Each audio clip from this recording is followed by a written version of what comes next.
cyane. Niba wizera ko Imana ibaho, izere ko ishobora kukuvana ku rwego rumwe ikakujyana ku rundi cyane. Ikindi, ntukagerageze kugereranya ubuzima bwawe n'ubw'abandi. Uratsindwa. Bariya baragafashe, bafite n'inzira banyuzemo kugira ngo bagafate. Wikumva ko hari amakosa ufite kubera ubayeho mu buzima bubi, abandi bari mu bwiza. Ubwo bwawe nabwo wabugira bwiza bitewe n'uko ubwishimiye cyane. Yago ni uvuga ngo I love the life I live, I live the life I love. Yego. Sibiri kumvikana. Pondati. Mungu wacu.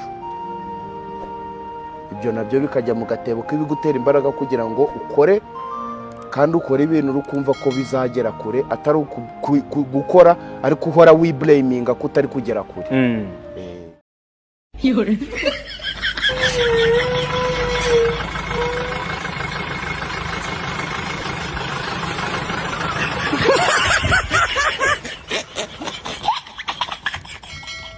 Pastor, umugabo umwe witwa Jackman, umucuruzi ukomeye muri China, afite icyo bita Alibaba Group. We uraba amafaranga afite uyu munsi yagiye mu gipolisi cyaho, arapurayinga baramurejectinga. Yapurayinga kwiga inshuro nyinshi muri Harvard, baramwirukana. Iyo abaga Harvard yari izi kwirukana Jackman uyu munsi, ntago yari kumwirukana. Dore cy'Imana ihisha abantu, iguhisha future y'umuntu, wowe kamurebera mu ntege, kandi intege nkeze ntago zisobanura ahazaza he. Ntuzibeshye kubonera umuntu mu bintu ari gutsindwa mu buzima bayemo. Iteka umuntu yagutungura.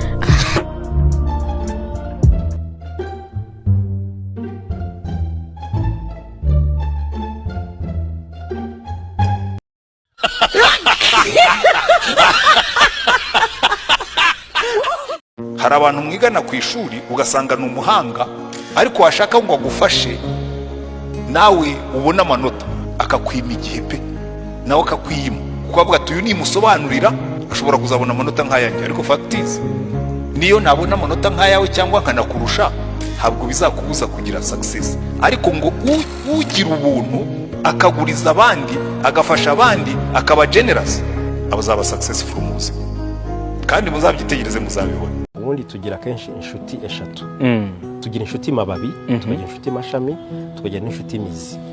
Inshuti mizi rero ni za nshuti zawe zikugumaho, ariko inshuti mababi ni za zindi zikavuga zigahunguka.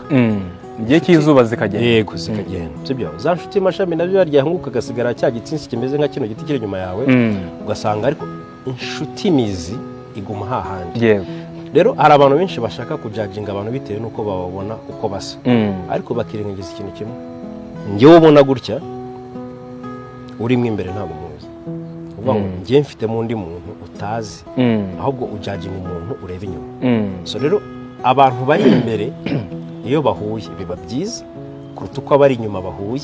Iyo abari inyuma bahuye usanga baribeshye. Yego. Ariko ab'imbere wa mutima tuvuga, yego, usanga bafite icyo bari kubahiriza ubwabo. Yego. Babandi rero icyo bareba wa muntu uri inyuma, ariko ntago bareba wa muntu uri imbere.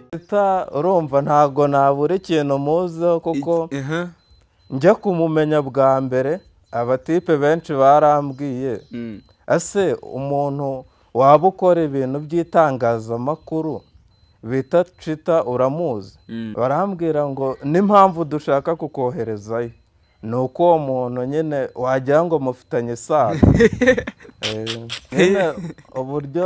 Uburyo nabonye twenda kugirana isano nkimara kureba icyo kiganiro, nasanze nawe ari inzobe nkanjye.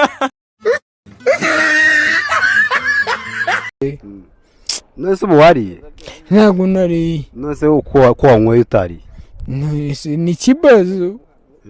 Ni ikibazo kandi ni ukuvuga ngo abantu baba baza baduha inzoga tutariye. Nta kindi. Ninde waziguhaye? Ninde abaturage. Mbwira izina ry'umuntu ari guharwa. Pasikari na papa na. When I wake up in the morning, I look myself at the mirror, I say, I'm handsome, I am blessed. Victor is highly favored. He's cute enough. He's just blessed. So when I come outside, I don't care if you're gonna tell me I'm smart. I already know I'm smart. I'm smart. I don't need anybody's opinion. Me, I'm blessed. And it's truth. It's the facts that rely on the Bible. I don't need anyone's opinion. I don't need anyone's opinion. So title does not matter. What matters is in me.